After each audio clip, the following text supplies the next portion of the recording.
Welcome to the Coaching Edge podcast with your co-hosts, Dr. Steve Jeffs and Erwin de Grave. Each episode, we bring you expert guests and transformative coaching insights. Let's dive in. Welcome to another episode of the Coaching Edge podcast, together with your co-host, Dr. Steve Jeffs, and myself, Erwin de Grave. And today we have the pleasure to talk to Cindy Schulson. Hello, Cindy. How are you doing today? Hi, good to be with you both. Yeah, well, it's great to have you here today.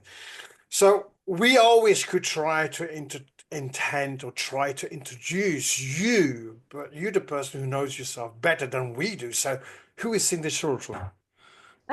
Well, a wonderful person. No, I am a wonderful person. But what you want to know about me is I work with coaches. I have been actually since 2010. And really the main thing that I help them do is communicate their unique value. There's such a crowded space. We all have beautiful value to offer, but it's about being able to really communicate that in a way that connects with your ideal clients. So you can stand out. And my whole approach is by marketing with heart versus hype, which is my whole passion in my business. This online space has become even more crowded, even more full of hype, even more full of nonsense. And my mandate for the past several years has been about marketing with heart, which is really just about honoring you and the people that you're here to serve. And that's really what I stand for in my business, what I teach and what I practice. It's interesting. With marketing and heart, we see more and more the humankind. And a question that came up in my mind was, how do you do this marketing with heart with all that noise that's around on the internet? It's quite difficult. It's quite a challenge. It really is. It really is. And excuse me, I think we have to figure out, first of all, what is the unique value that we have to offer? And I think that's a challenge for a lot of coaches too, who might be multi-passionate, multi-talented, have a lot of people they want to help. But we have to now especially have specificity in our niche in terms of who we're really here to help, the problem we're here to help them solve. Like that's so important. And actually, my first business was called Attract Your Niche. So I started with niching, right? But now it's more important than ever because people really are looking for those experts, right?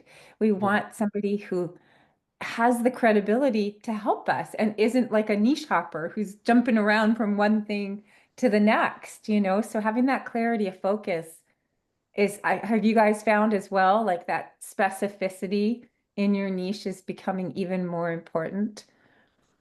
Definitely. It's one of the things that emerged. So I recently did a research back on 2024, what's emerging in the coaching industry, and being able to specialize, it's kind of the wrong word, but it's also kind of the right word, to know where you're focused, but also to make it easy for people to find you. Yeah. Both sides of that has been increasingly importance. So absolutely. Yeah. And I think it goes back to also, like we talked about it being really crowded, the coaching space, but you guys, I'm sure you've heard the term trust recession or trust deficit. Have you guys heard that term running around the coaching space these days? Tell us a little bit more about that for those that haven't heard it. Yeah. Well, it's just, to me, I like thinking about it like just a trust gap. You know, there's a gap in trust that clients are having right now.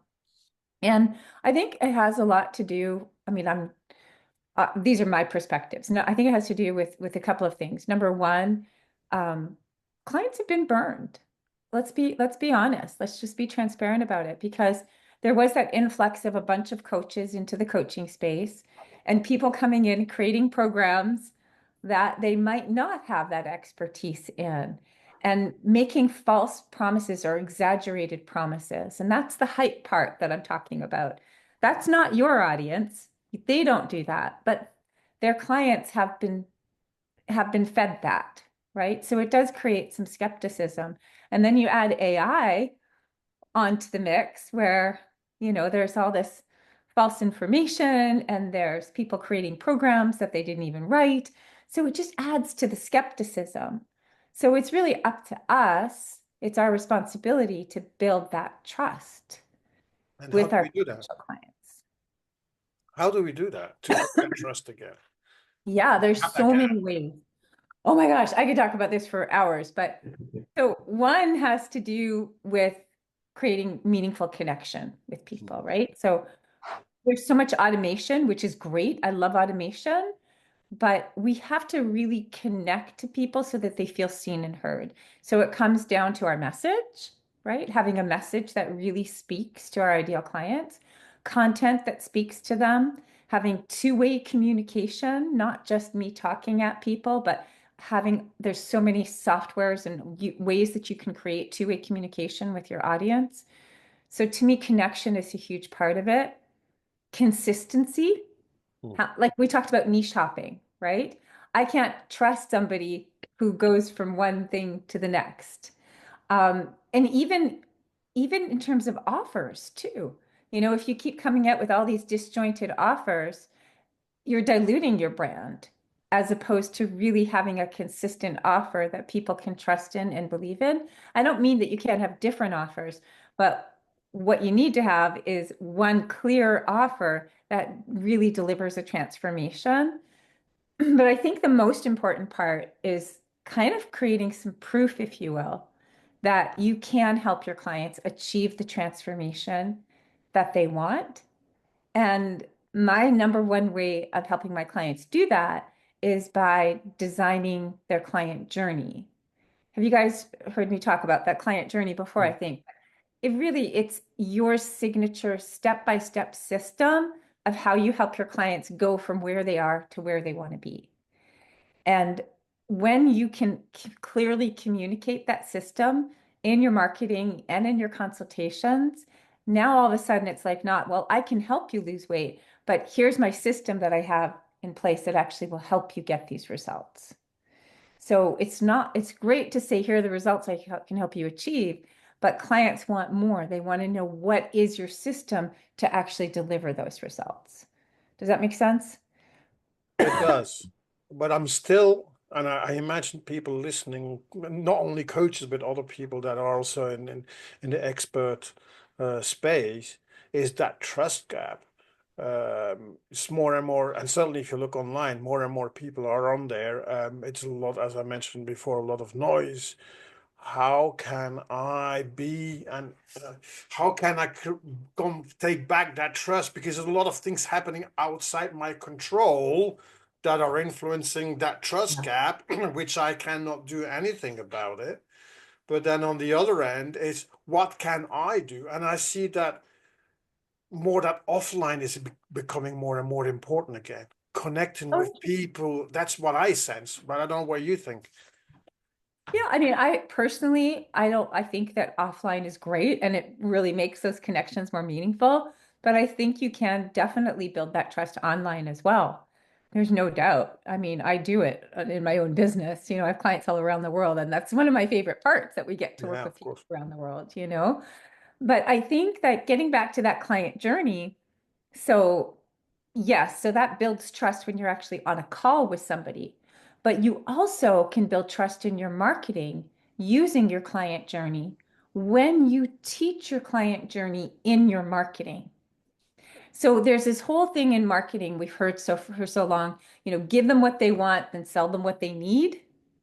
And I don't think that works anymore. I think what we have to do now is give them what they want, then teach them what they need. So imagine, right? So to me, marketing it's just like putting together a little puzzle, right? So somebody has a top of mind challenge, right? That's the challenge they know they have. There's an underlying challenge beneath that you as the expert know they have. So number one mistake a lot of coaches make is they lead with the underlying problem because they see things through their expert eyes versus the client eye. So that's the first thing we have to fix. So we have to speak to the ideal client where they are. And then in your marketing, teach them what is the true underlying problem? What's really going on beneath the surface? Give them an aha, a mindset shift that they hadn't really understood. Now that they understand the real problem, teach them your system for solving that problem. When you teach your system in your marketing, you're being transparent, you're showing people, this is how I can help you. So only the people who sign up to work with you will really be aligned with your approach. But you're also really adding true value in your marketing, not just the what and the why, but you're teaching the how. You have to do it strategically so you don't overwhelm people and you still create a desire for your services. But I just think that that whole fluff marketing of the what and the why with none of teaching the how just doesn't cut it anymore. And I've been using this methodology of teaching your client journey in your marketing for many years. And I think now is the time that it's needed more than ever because of that trust gap. A lot in marketing was talking about, certainly, don't tell them about the how, just what and what it is. Yeah. And of course, as you mentioned, you need to be very strategically saying, because you cannot give all the how away, because otherwise nobody's going to come to work with you, because if you just teach everything the how in the marketing. So where do you see that? Where's that line, which is very gray between the how in marketing and then the how in the program that you offer? Yeah. It's about, to me, it's like having a more streamlined view of the how. So, like for instance, in my client journey, there's 3 steps, but within each step, there's a bunch of baby steps. There's a bunch of sub steps. If I can keep it high level enough that I don't get into the weeds of all the baby steps, but I'm still getting into the meat, but also not just teaching the steps, but I also think it's important to show your unique approach within each step. Right? So you're constantly shifting mindsets and positioning yourself as unique because you're showing people, hey, I have a unique approach to solving your problem. Here's my system. And within that system, you're also showing what's unique about your approach. So when you add all that up, it builds trust. And basically what you're saying is how you do it, saying, I'm the only person who could really help you, because That's true. Uh, That's true because there's nobody else who's going to have that same client journey as you. exactly. That's a great point. Yeah. I have a slightly different perspective, or at least a repositioning of what I'm hearing there. Because I hear a lot of talk and I've seen a lot of coaches resist the uniqueness aspect. Standing out, there's a comparative, what's not being seen, how do I show up in my head? What I'm hearing is it's an authentic expression of us as an individual, as we've found our words, found our message. It's not about me showing off and showing, convincing or proving something in my uniqueness and look at me, because that's where I see a lot of coaches reject the entirety of marketing, actually. But it's actually more, it's weird, but the word that wants to come out is the being. And the being of a coach can't be replicated by another coach. And through that expression, the uniqueness comes through, but it's an authentic expression of the coach through the steps, through the messaging that I'm hearing you articulate. Yeah, absolutely. And it's also, though, about taking a stand for what you believe in and speaking your truth. Like one of my mantras in my business has always been, don't just say what people want to hear, say what you want to say. And I do think that that thought leadership is another way to stand out. So I'll give you an example from one of my clients. So she's coming to mind now. So one of my clients, Michelle, she helps doctors find non-clinical careers that they love. Okay. Now, her whole stand, I call it your core message, the thing you stand for in your business. Her whole stand is she calls it the power of the pause. That a lot of doctors are just going out and chasing after jobs without really pausing to reflect on what they want in this non-clinical career. So when she can share that thought leadership and she shows them, this is why you're not getting the results you want because you're missing this key step, and it perfectly positions her offer. So it's really about speaking your mind, your truth in an authentic way, speaking it with passion, and then teaching your methodology.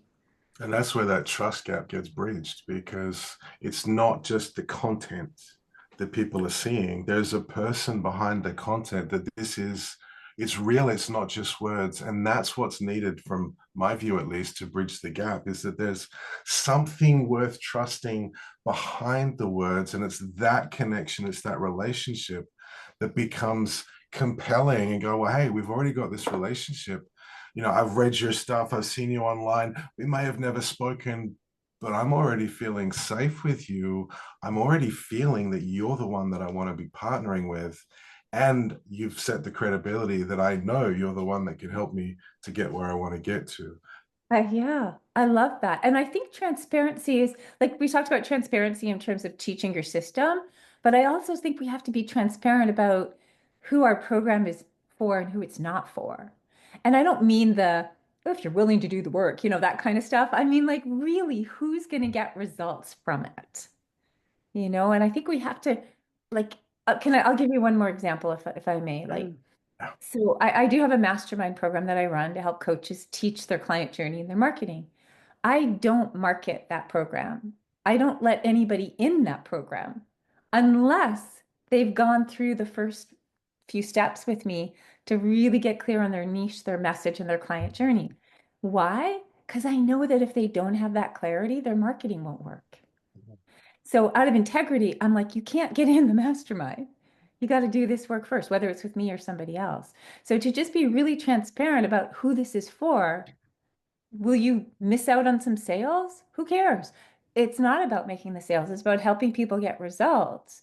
And okay, yeah, we all want sales. I don't mean it in a flippant way, but we want the right people in our programs, not just any people. One of those paradoxical barriers that when we're spending our time serving the wrong clients, we've got no resources to serve the ones that are ideal for us, that are looking for what we need. We get stuck off track. Yeah. It takes often a conversation with a coach, but to transition from any client is good, let me catch them, to be able to actually go from that sort of often scarcity based mindset to, well, who are the people that are most ready to create the most amazing results? Because I'm not selling a service or a product. What I'm doing is partnering with people to help them create a very specific outcome. Who's ready? And for me as a coach, what I love about the shift in the mindset is they're the people that are most amazing and easy and brilliant to be working with, because they're wanting what we're throwing out. And it just feels often so much easier, so much more simple, and we can go so much further. Yes, it's so true. And so part of it is like, who is that right person? But I also think we have to think about what stage are they at on their journey, right?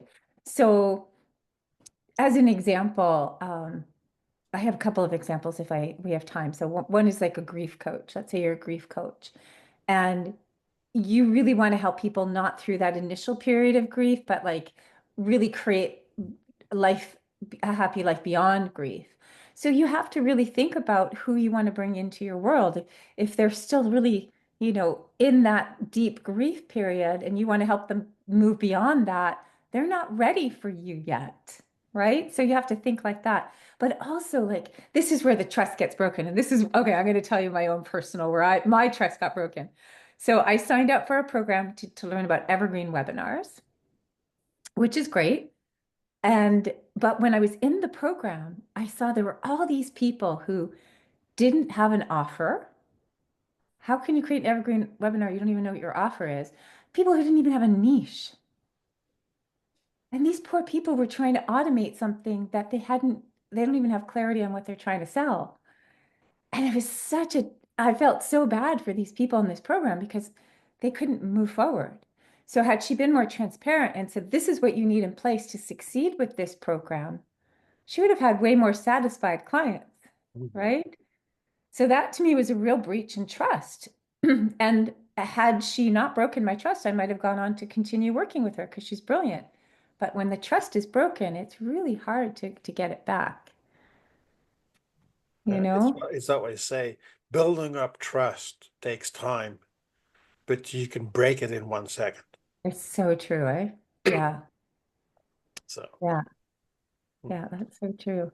so that trust gap is what you talk. Trust is so important, and we've been talking about trust. We've been talking about marketing, but do you have any vision for what is going to happen maybe in the near future in the marketing, about the marketing, the trust gap? Where is it heading? Because I think a lot of people would be interested to know, where is it heading? What's the edge, as we say the podcast, the edge? Where is it going?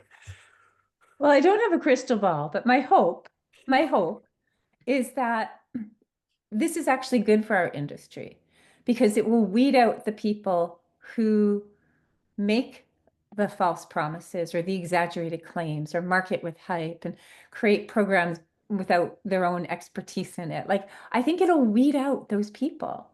And then we'll be left with a more solid industry, if you will, a solid reputation in the coaching space where there is more inherent trust because a lot of that nonsense will hopefully go away as people start seeing through it. That's my hope. I'm an optimistic person though, so what can I tell you? I tend to look on the positive side. I wanna put a tweak on that, or a caveat, I think. What I see in the market is I see a lot of marketers doing marketing and a lot of coaches doing coaching. And this is what I love about the conversation we're having with you, the work that you're doing. Because if marketers do marketing and coaches do coaching, we're not going to get this trust bridge that you're articulating unless there's collaborations and unless there is substance behind what's going on. I can see AI. In fact, I had a conversation with AI recently about what is different between AI and what does a coach bring, a human coach that's different than what AI brings. And it was in this space of connection, but there were subtleties. A lot of AI can look very human and create what looks like trust.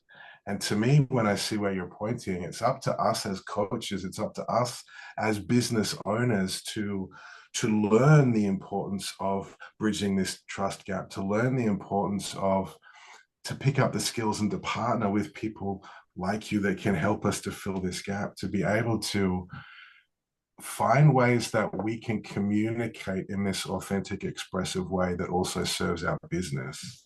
Yeah. I love that. And it's so funny, I love AI. I use AI a lot. So don't get me wrong. My motto is use it for inspiration, not imitation, right? So it is great. It can give you lots of great ideas, but it's so funny. Test AI, test AI. I was just doing this. It was like, okay, here's what it came up with for me. And then I went back to it later and said, give me feedback on this. And it was what they had given me. And they're like, well, this can be improved. You gave it to me. That's one of the things that struck me recently is actually one of the best ways that I've seen to interact with AI is coach-like. Is what, sorry? As a coach. Oh, yeah. Yeah. For exactly that reason. We'll ask a client, well, what's your dream? Oh, wow. Like, what do you notice about that dream? What are you aware of as you hear yourself articulate that? How does that connect with where you are? It's almost like we get to reflect the question, whether it's to a client or to AI, to build their awareness. And then because they've answered this question, they're in a different position. And so we can go, wow, listen to what you've just said. What's it missing? And it'll give us the answer. And I think for us, and to me, that's the essence of, I think, what we're talking about, because as coaches, we're bringing this, we're looking in these places, but how do we communicate that, whether it's with AI that can do a whole lot of writing for us real quick, but to articulate our message, not some message that they've hypothesized, hallucinated, confabulated, or created, or that they've pulled in other stuff from other conversations that we've had. Exactly. We've still got to own the message. And as you said, how can I convey a message if I don't know what my message is? Well, and that's like we talked about thought leadership and taking a stand and sharing your unique value and your unique approach. How can you do that if it's just borrowing from other people? So, I wrote an article for you guys. We just talked about wisdom marketing, right? Here's how you can use AI. I had written that first as a manifesto. It was quite long. And so I went to AI and I said, here's my manifesto, help me tighten it. And that was great, but it was all my ideas. But they helped me create a condensed version of it, which I then edited, of course. But what I see is what came up in the message, what's happening nowadays is people in general put AI in front of them when they communicate to suddenly online. And I see AI must be behind you, supporting you to communicate. And I think it's the difference what's happening. A lot of people just put it in front of me and just go, Yeah. I don't want to be seen. Just you do it. That's what I said. And that's basically what we're talking about. Yeah, no, exactly. It has to be your ideas, your unique perspective, your unique value, and then let it help you refine that. That's how I would use it. Yeah. Erwin, you had a really good metaphor the other day because for hundreds of years, people have been writing words that aren't their own. Mm. The metaphor, and I watched an old World War II type movie recently. It's like got the old, usually old white British guy walking around, pacing around the office, just talking and dictating, and then someone typing and articulating the letter, and then they read it back. Um, and in many ways, I think there's a real opportunity for content polishing, articulation, content creation. Um, but I really do think that, especially with that trust gap, with that articulation, whose message is it? And one thing I find with communication these days, where it's so easy to communicate and there's no cost. There's no cost for me to communicate to millions of people. I can put it up here, I can put it up there. Different, by the way, to handwriting a letter, buying the stamp, putting it on the envelope. Like that's got me a cost for me, but I can put 100 people on CC and email. There's no cost. But I don't know what's being communicated. What am I doing? What's my message? I keep coming back. There's something that's beyond the words. That's what's missing. That trust, that humanity, Yeah. that connection. Um, it's a theme that I've seen in other conversations. I'm not sure where I'm going, but it feels so important these days that we've got to connect and find ways to do it effectively Yeah, and real in ways that are real. we really do. And again, you can leverage technology to do that. So as an example, one of the tools that I love to use is a tool called Video Ask. So it's let's say when I do a masterclass, for instance, on the thank you page after people opt in, I have a little video and it will say, so let's say my masterclass was about your coaching brand, for instance. I would say, what questions do you have about your coaching brand? Just let me know and I'll give you a personal reply. And it's just a little video of me there. And people can ask me any question. They can type, they can talk, whatever. And I give them a personal reply. So now I've built connection with people even before the masterclass starts. I've added value. I've started building some connection and trust. And I've also gathered some really valuable market research to see what questions people have so I can incorporate that in my presentation. So I don't think it has to be one or the other. I think we can leverage technology while still having really meaningful connection. It's being human. I think Yeah. being a human, I see like those perfect presentations that they use in marketing. At the end, what people want to see is, hey, you're there and you some and what, and you just let's say a word a little bit different, makes it like, hey, it's a normal person, and they're trying to do their best. So I connect. It's not like that perfect presentation and everything is like. I don't know what you think about this, but I think that's what it feels. No, I agree with you. I agree with you. In fact, I remember once back in my corporate days when I was somebody who said to me, one of the managers said, make a mistake in your presentation because it shows that you're real. I thought that was really interesting advice. I didn't feel very genuine to do it purposefully, so I didn't really listen to him. But, we all make mistakes anyway. That's just human nature. But yeah, we do. That whole polished, perfectly polished look. Thank heaven for me is gone because I never really look too polished. So I'm a tomboy at heart. So I'm very grateful for that. I I love it. think while you talk about marketing within, it's about you. Yeah. So it's about the person and being able to show who you are, I think helps also to generate that trust. It is, and that's my approach in everything that I do. Like even with your niche, I don't tell people choose a target market and figure out what they want. We start by looking within you. What's your experience? What's your expertise? What are your passions? Then we figure out what's the solution you're here to provide. And then we can align it with the right ideal client for you. So everything's got to be like an inside out job. You know, to me, it's right, leveraging your expertise, your passions, right, in your business. Otherwise, it's just manufactured. It's not authentic to you. So that's Yeah, my perspective. I love it. There's the aliveness. We need aliveness in what we're doing. As you're talking, I'm picturing, you go and get customs fitted for a suit, but they've got to take the measurements of who you are, not who you think you are or how you might describe yourself. There's that realness that we've got to start with, and it can be a real courageous conversation sometimes, but to have, someone like you asking the questions, reflecting back, knowing where to get curious. I think I've heard a lot of coaches, especially new coaches coming in, say, well, who am I as a coach?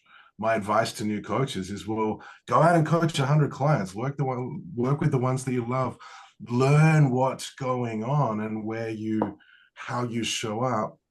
And then you've got some experience to integrate with what you've got, what you're doing. But don't forget who you were before you became a coach.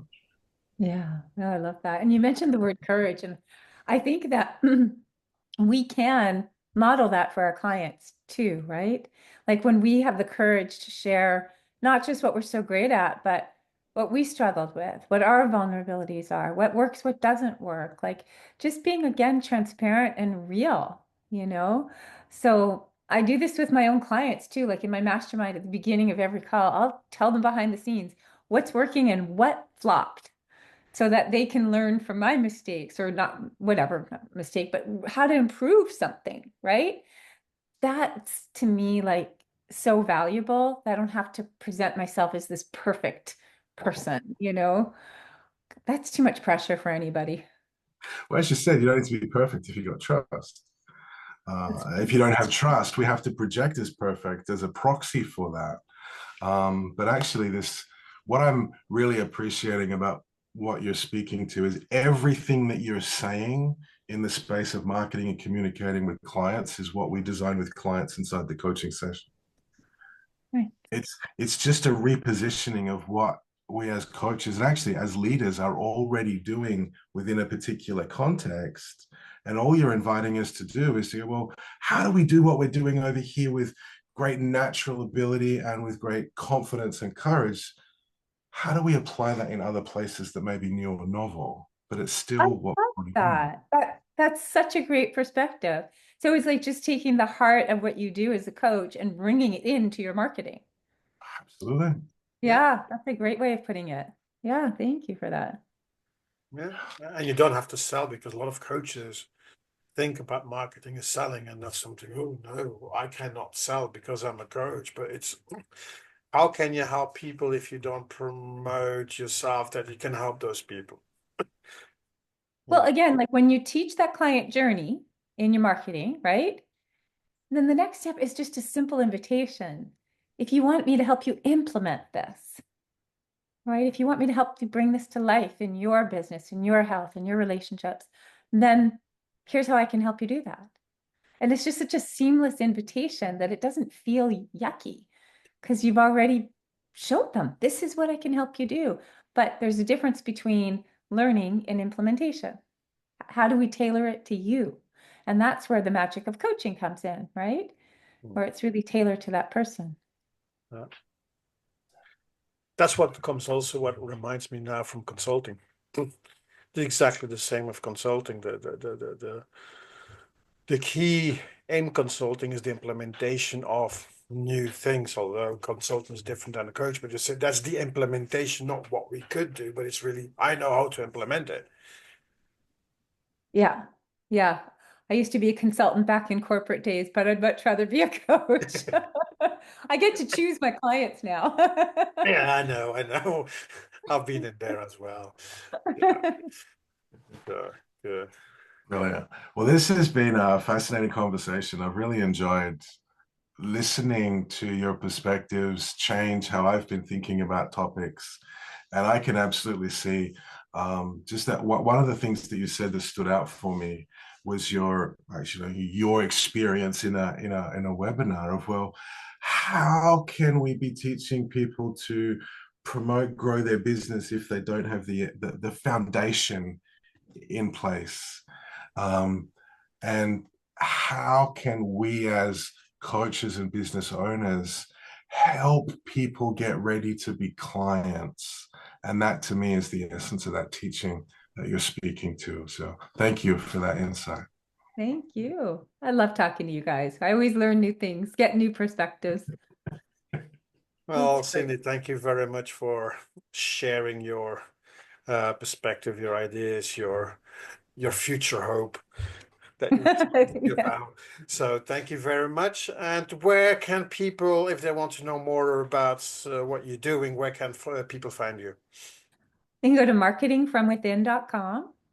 And I have a free brand message template, but I also have a whole page called free. Just go to my website, you'll see free. And there's all different topics from signature programs to branding to messaging to offers that you can choose what area you would like some support with, and you can get some free support. Okay. Thank you very much. And let's Thanks talk for soon. tuning in to the Coaching Thank Edge. you so much, Until you next guys. time, keep coaching and keep growing.